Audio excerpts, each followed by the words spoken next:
حضرت آدم و حوا کو زمین پر اتارے جانے کی حکمت۔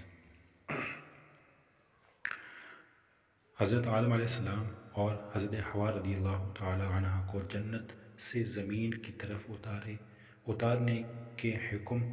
میں اصل حکمت تخلیق آدم علیہ السلام کے اصل مقصد کو پورا کرنا تھا کہ انسانوں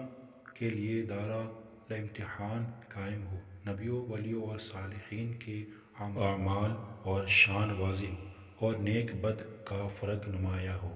انبیاء علیہم السلام کے ذریعے نیکی و تقوی کے اعلیٰ معیار قائم ہو اور ان کی زندگیاں عام انسانوں کے لیے لائق اتباع، نمونہ،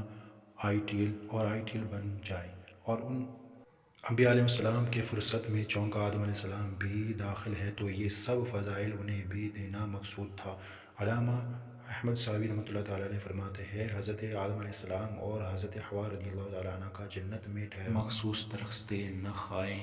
کھانے پر معلق تھا، اور اللہ تعالیٰ اپنے علم ازلی سے جانتا تھا کہ یہ دونوں اس درخت سے کھائیں گے تو یہ کام مبرم یعنی ہو کر ہی رہنا تھا، اور جو چیز مبرم پر معلق ہو وہ بھی مبرم ہوتی ہے یعنی ہو کر ہی رہتی ہے۔ اور حضرت آدم علیہ السلام و حضرت حوا رضی اللہ تعالیٰ عنہ کو جنت سے نکالنا ان پر غضب فرمانے کی وجہ سے نہیں تھا، بلکہ ان کی عزت و شرف میں